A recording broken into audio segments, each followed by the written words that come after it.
this 2009 GTR. Did a little inspection and tune-up on it. Been a customer of ours now for close to 8 years. Got the basic bolt-ons. Customer wanted it a little quieter, so we've made some changes to the exhaust to not attract the wrong attention. And it feels fantastic still.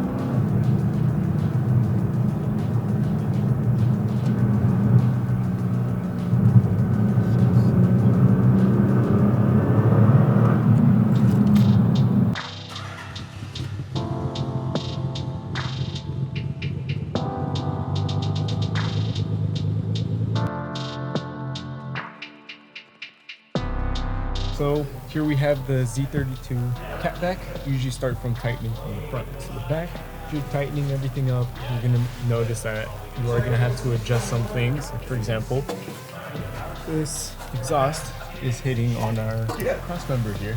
So what we're gonna have to do is we're gonna have to take this off, add spacers to it. You could even bend it a bit. Grab some washers. We're gonna use those as spacers. See right now if it's just enough to clear. Also, from your hangers, once you line everything up and have everything nice and squared away, you're gonna have to bend these down sometimes if the tips are making contact on the bumper itself.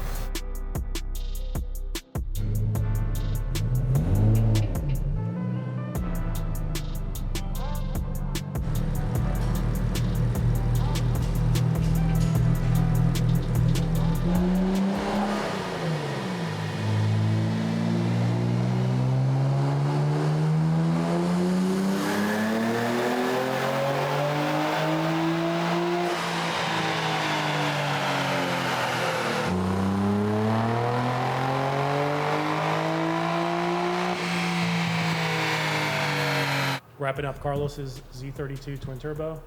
She may not look like much, but she's got it where it counts. So here's what the deal is. Carlos brought this thing in last year, stock turbos. He neglected to tell me that one of the turbos was messed up. You'll see a photo of it. Blue, even with a messed up turbo, making about 350 wheel, 350 foot-pounds of torque, pretty equal. Stock engine, Sport 700 turbos now, fast forward, okay? Here's where we are on E85 in red. 603 to the tire, 613 foot-pounds of torque, 740cc injectors, Nismos, AEM Series 2 ECU, just running street 85. It's got our Walbro fuel pump upgrade. Because of that, it's able to run a little bit more fuel pressure. We're able to get a little bit more out of the injector. So that's how we can kind of get to 603. I don't like to push them too much more on the street. They tend to lean out if you go a little further than this. The dyno doesn't load things quite as hard as the street does, so you got to keep that in mind when you're maxing out your fuel system. This thing is going to feel, I mean, look at the difference, right? And this is still on stock inlet piping, folks. So this thing will easily gain probably another 30 to 40 foot-pounds of torque down low just with the inlet piping kit. It does have larger intercooler piping. That makes a big difference. It does, of course, have exhaust manifolds as well. They're not stock. Yeah, impressive. It's got our full exhaust, 3-inch, to help it do this as well. So, yeah, rock on with the Z32s. Hey guys, so we're getting ready to install our inlet piping on the Z32. We're doing it with the engine in, turbos already installed. This car has bigger turbos. It has the Garrett 2560 turbos on it. It's some sort of a kit that someone's made for it. While we've got the install going for it, we've dropped the cross member. That's gonna give us the most access. We have a special tool that supports the engine to do that. So while we're in here, we'll also delete this oil pressure sensor. You can tell this was off of a JDM engine. So we'll clean up some of this stuff that's there. What we want to do is we want to measure. We're going to get our dial calipers and we're going to measure the opening of the inlet on this and see if we have to open up and grind open our inlet pipes to match. So take a look. All right, so I'm getting 52.82 millimeter on the opening of this turbo. So let's go to our inlet pipe. Okay. If you are going to be installing the inlet piping on factory motor mount brackets, we kind of have to do that right now because some of the BDE low profile mounts aren't available. So begun the process of modifying the bracket to make clearance for our inlet pipe. So you can see that you can pretend the turbo's over here, but this gets rather close we'll modify it. It kind of does something like this, right? It kind of does something like this, right? So you have to have the clearance because you don't want it's not going to be centered on the turbo, and then you're going to just rub an opening in the inlet pipe. Take your hands off. We're gonna silicone our inlet piping just so we have a better seal. These turbos come with an O-ring, but sometimes there could be a little imperfection in the O-ring. So what you do is just add a little bit of silicone around it just so it could seal anything if there's any imperfections.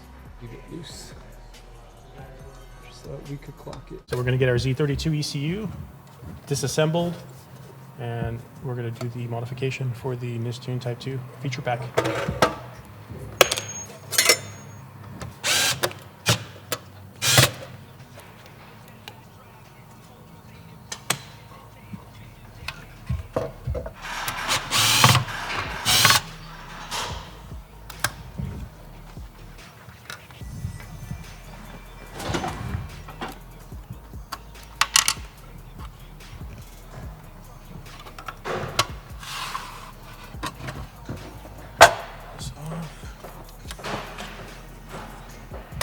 Okay, so we're gonna start by removing one of the jumpers on the back.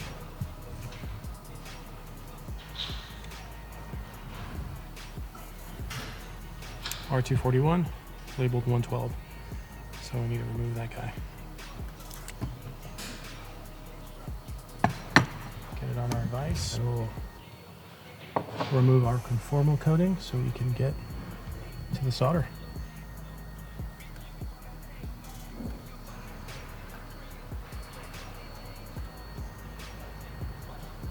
All right, so we've got our jumper removed, and then we'll flip the board over, and we'll move on to our next step, getting our input wire hooked up to the ECU. So we're going to use one of these existing wires, the one on the left-hand side. All right, so I am using a Haku desoldering iron. I've had this thing for, gosh, close to 15 years. It is a workhorse, but anyways, I'm getting it cleaned up right now for this desoldering that we're going to be doing on this ECU. We've got that. We'll get our nozzle on there. We'll let the nozzle get nice and hot, and then we'll clean out the nozzle. Make sure we're not working with any old solder remnants in there. It gets hot really quick. Okay, we'll let that heat up, and then we'll start with our wire modification. All right, so we're going to snip the left-hand side. So this is the this wire on the left-hand side of the ECU. This is the wire we're going to get our ethanol content reference. So our analyzer will go to here. It's a 0 to 5 volt analog signal, and this is what's basically going to tell the ECU what voltage it's at, and that'll spit out what the ethanol content is going to be to adjust for the fueling. All right, so we've got our signal wire stripped. In case we ever have to go back to stock, I'm going to leave this wire connected on the right hand side.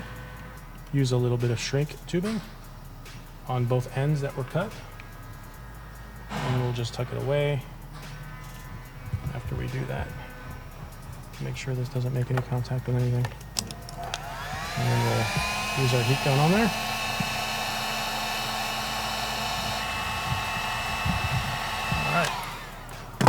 And then we'll prep our wiring for the next step. So we're going to connect our power and ground and our signal on this next step. Okay, so we're going to start with our power and our ground. First, the ground, and we're going to grab that from the pin that's on the left-hand side of the connector. You're looking at it. So that's ground, and right next to it is power. So I'm going to have somebody help me. I'm using 20 gauge wire. I'll strip it off. What I'll actually do is get this wire, we'll get some solder on that wire.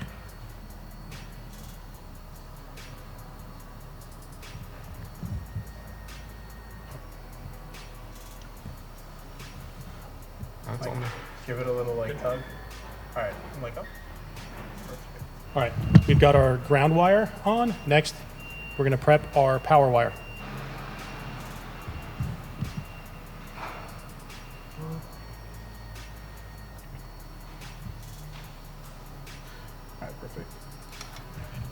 Our final wire is going to be our signal wire for this. And we'll do our final routing after we get everything wired up. So we're going to go to that green wire, that left-hand side. All right, there it is. We'll solder that.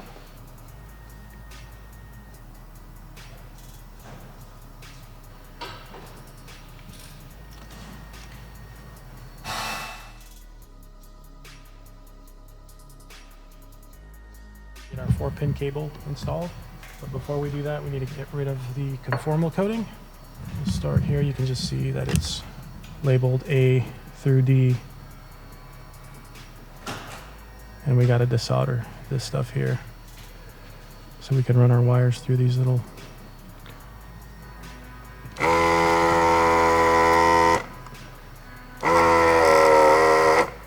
then we'll get our Nistune board. And inside of here we're going to have our little cable. So these 4 wires are going to go through the top side, and then we're going to do solder on the back. And you'll see that this is going to be our number 1 pin. Number 1 pin goes to, oddly enough, D, not A. So it'll go like this, pin 1 to D. Okay, so we have, and I'm gonna have somebody assist me to hold them in place, and we're gonna solder them on the backside. Okay, those are in, and we can get our Nistune board on our socket. But actually, before we do that, on our daughter board here, gently bend down some of these resistors. Otherwise they'll make contact with the board, and you don't want to do that. So this guy, actually, I found that this guy likes to make contact with the board after we get it all in place. So what we're going to do is we're going to clean up the conformal coating, and we're actually going to relocate this guy just by extending the wires through. So we'll run some wire through, and then we'll have this guy come out of the board. That way it doesn't make any contact and put a bunch of pressure against itself and the board, the Nistune board. So we'll do that now. So we're just removing the conformal coating again. We're going to get these 2 pads desoldered. I've kind of slightly and gently bent the pins up and forward so that they're facing me.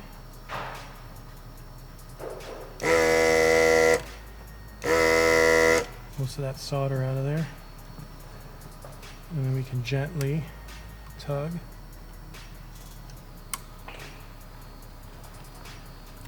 Boom.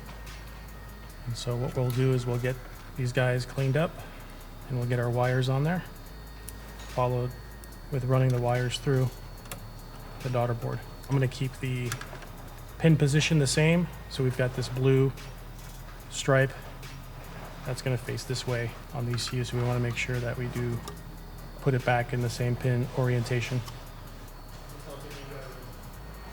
I've got my little fixture here, or Mako, to hold this setup. Just makes it so much easier to get this stuff soldered together without having my twitchy hands move around or having somebody else hold it. Here you go. There's one side.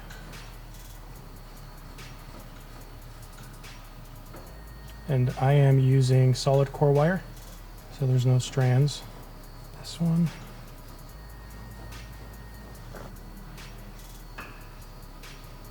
So there you have it. And the next thing we'll do is we'll get this guy through our daughter board.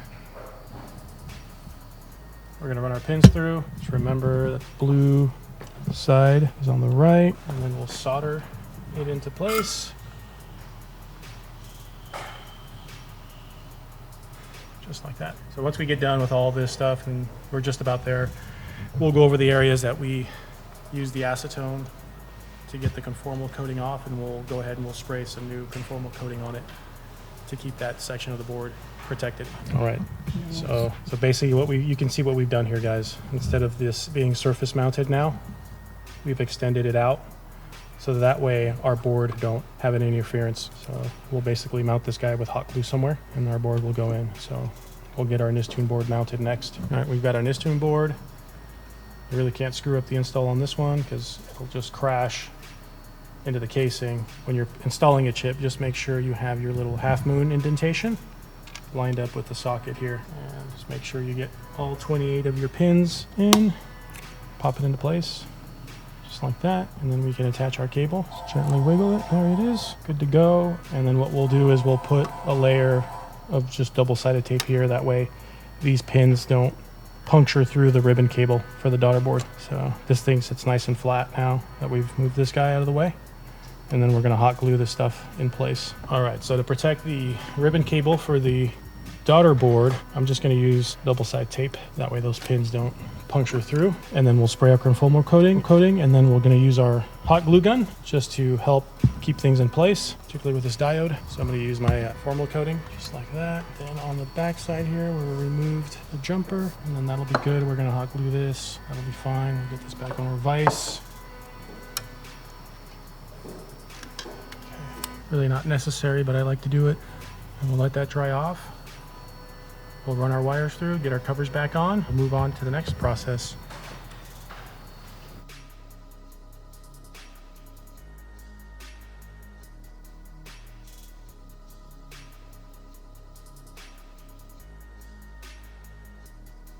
Okay, we're gonna zip tie our 3 wires through. That way there's no tension on anything. That way, in case these get yanked, you're not gonna put stress on where they're soldered, okay?